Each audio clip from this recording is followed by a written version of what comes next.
참여 예수님, 네, 반갑습니다. 오늘 지금 강론을 시작하면서 순간 좀 고민이 되는 것들이 좀 있는데, 아, 이 작성한 대로 그대로 하느냐 아니면 지금 든 생각을 이야기하느냐의 갈등에 놓여 있습니다. 아마 지금 드는 생각대로 하다 보면 강론이 길어질 거고 또 두서없이 흘러갈 것 같은데, 아, 네, 그냥 일단 한번 시작을 해보도록 하겠습니다. 오늘 이 루카복음의 내용이 나오고 있는데요. 어제 내용에 이어서 이제 쭉 나오는 내용입니다. 이 어제 내용에서는 이 바리사이와 함께 식사를 하시는 예수님의 모습을 통해서 이 바리사이가 가지고 있는 이 허례허식, 이 본질은 놓치고 있으면서 형식에만 치우친 모습을 질타하고 계시죠. 그러면서 겉에 쌓여 있는 먼지와 속이 깨끗한 모습, 그리고 나아가서 이 속에 담겨져 있는 이것을 통해서 자선을 베풀어라 라고 하는 말씀을 하고 계십니다. 속에 담긴 것으로 자선을 베풀어라 라고 하는 것은 결국 이 율법의 이 형식에 얽매이는 것이 아니라 그 근원에 담겨져 있는 그리스도의 하느님의 사랑으로 살아내어라 라는 이야기죠. 그 이야기의 연장이 바로 오늘 나오는 내용입니다. 그때에 또 주님께서 말씀을 하시죠. 너희 바리사이들은 박하와 운양과 모든 채소는 11조를 내면서 의로움과 하느님 사랑은 아랑곳하지 않는다라고 이야기를 해요. 이 박하와 운양과 모든 채소는 11조를 낸다라고 하는 표현이 이게 어떤 의미를 담고 있냐면 11조를 내는 항목들이 굉장히 다양했습니다. 예전에는 굉장히 이 작은 부분에서만 11조를 내십시오. 뭐 어떤 내가 가진 뭐 쌀이며 뭐 음식이며 이러한 부분 안에서만 가축을 통해서만 뭐 11조를 내십시오 했던 부분이라면 이 범위가 점차적으로 확장이 되는 거예요. 그래서 결국에는 여기 보면 박하와 운양과 모든 채소라고 하는 것처럼 작은 부분까지도 이 11조를 내야 되는 상황에 놓여지게 되는 건데 대부분의 사람들은 이것보다도 더 많이 이제 11조를 내었던 것이죠. 내 재산 안에서 정해져 있는 항목에서 11조를 내기 시작을 했던 겁니다. 그런데 이 바리사이들은 이 박하와 운양과 모든 채소 안에서도 가장 저렴한 것들만 11조로 내기 시작을 한 거예요. 그러니까 지켜야 되는 것만 최소한으로 지키는 모습을 보이는 것이죠. 그러면서 나는 할 건 다 했는데 왜? 라는 입장인 겁니다. 아니 뭐 내가 뭐 이런 거죠. 교무금 내라 그래서 교무금 내가 얼마를 내든 내 마음이잖아. 1,000원 냈어. 내가 해야 되는 것들 다 했는데 왜 나한테 교무금 가지고 뭐라고 하지? 라는 겁니다.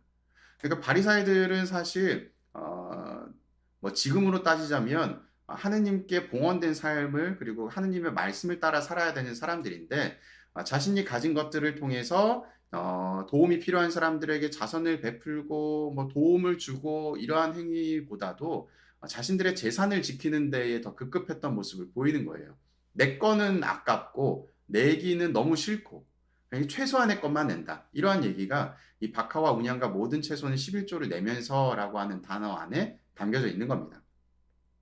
그래서 이 뒤에 나오는 의로움과 하느님 사랑은 아랑곳하지 않는다라는 것은 그 안에 담겨져 있는 본연의 의미는 아무렇게도 생각하지 않는다는 것이죠. 그러면서 그러한 11조도 소홀히 해서는 안 된다라고 표현을 하는데 그러한 11조라는 것은 결국은 지켜야 되는 그 규정을 소홀히 해서는 안 되는 것도 맞지만 더 우리가 집중하고 실천해야 되는 부분이 있다는 것을 알려주는 것이죠. 그 답은 뭐 앞에서 나왔죠. 의로움입니다. 의로움과 하느님 사랑. 그리고 어제 복음을 비춰서 표현을 해보면 잔해에 담긴 것, 이 겉이 아니라 잔해에 담긴 것이 여기에 해당되는 부분이겠죠. 그러면서 이제 또 뒤에 이런 이야기를 하시는데요. 불행하여라 너희 바리사이들아 너희가 회당에서는 윗자리를 좋아하고 장터에서는 인사받기를 좋아하기 때문이다 라고 이야기를 합니다.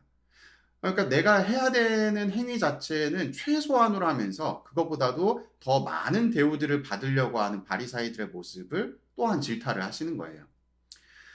윗자리, 회당에서 윗자리는 가장 높은 자리를 뜻합니다. 그 회의 자리를 주도하는 자리이고 또 장터에서 인사받기를 좋아한다는 것은 수많은 사람들이 자신을 존중해 주기를 바란다는 것이죠. 근데 삶이 그만큼 존중받을 만큼 동반되지 않았는데 그냥 받기만 하려고 하는 모습, 그 모습이 잘못됐다는 겁니다.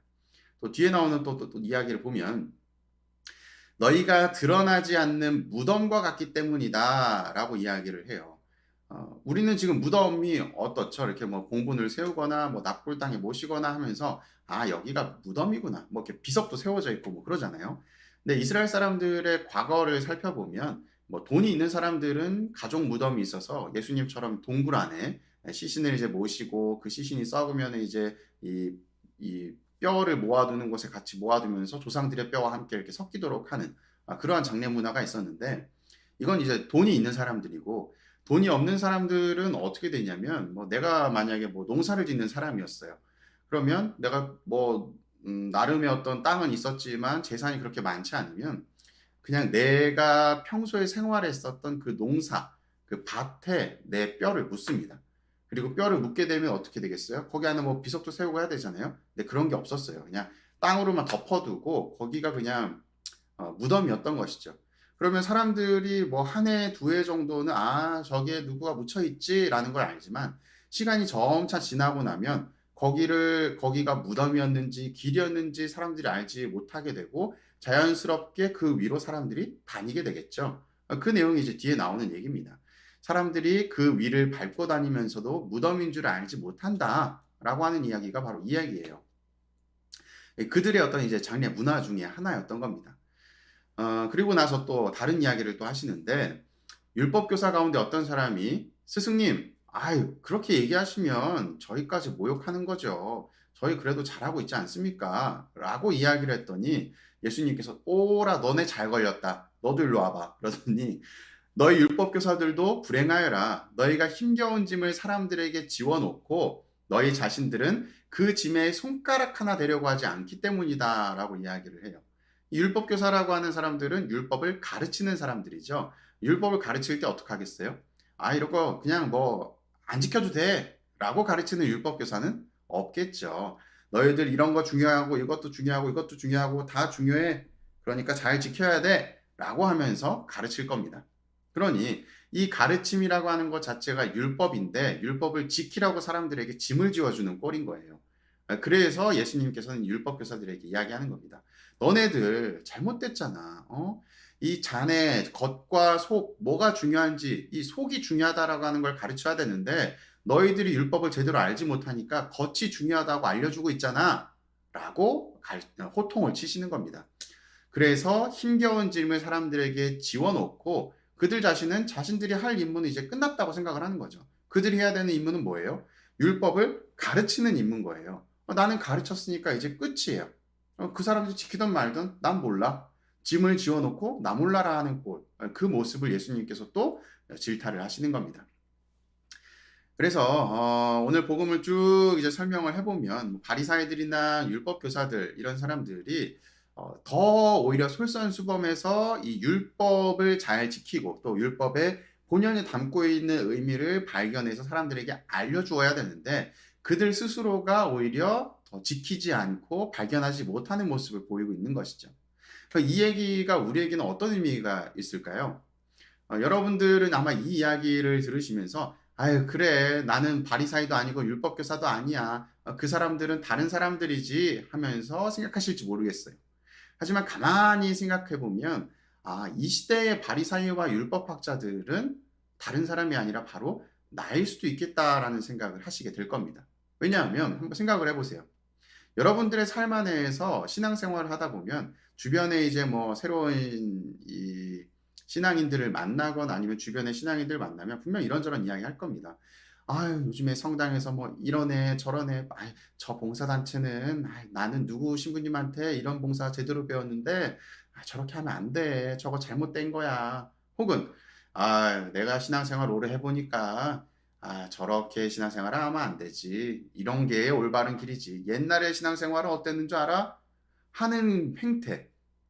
스스로도 이 속을 제대로 다스리지 못하고 하느님의 의로움과 사랑을 내 안에 담지 못했으면서도 그냥 내가 주변에서 보았었던 좋다고 생각하는 것들을 통해서 다른 사람들에게 짐을 짊어지는 모습을 보이는 것이 바로 우리의 모습이 아닐까 생각을 해봅니다. 나 스스로도 이 겉을 깨끗이 하는 속을 깨끗이 하는 게 아니라 그냥 겉만 깨끗이 하려고 노력하면서 다른 사람들에게는 속까지 깨끗하게 하라고 이야기하는 것이 지금 우리 시대에 살고 있는 신앙인들의 모습이 아닐까요? 오늘 우리는 이 겉과 속 중에 속이 중요하다는 것, 그리고 그 속 안에는 의로움, 그리고 하느님의 사랑이 담겨야 된다는 것을 알게 됩니다. 그리고 그 의로움과 사랑을 담은 행위로 무엇을 해야 되느냐? 사람들에게 맛볼 수 있도록 해줘야 되는 거예요. 이것에 관해서 설명하는 것이 아니라, 야, 이 안에 지금 담겨져 있는 것이 무엇이냐? 설명하는 것이 아니라, 이리 와봐. 이거 한번 마셔봐. 하는 모습이 필요한 겁니다. 이것이 무엇이냐? 나 스스로를 통해서 그리스도를 증명하는 삶을 사는 거예요. 이 증명하는 삶을 살지 못한다면 우리는 이 시대를 살고 있는 바리사이와 율법학자다라고 볼 수 있을 것 같습니다. 오늘 우리가 또 어떤 모습으로 살아가고 있나 스스로를 성찰하시고 돌아보시면서 겉만 깨끗이 하는 것이 아니라 속도 깨끗이 하고 그 깨끗해진 속 안에 그리스도를 모실 수 있는 은총을 청하시면 좋을 것 같습니다. 사랑합니다.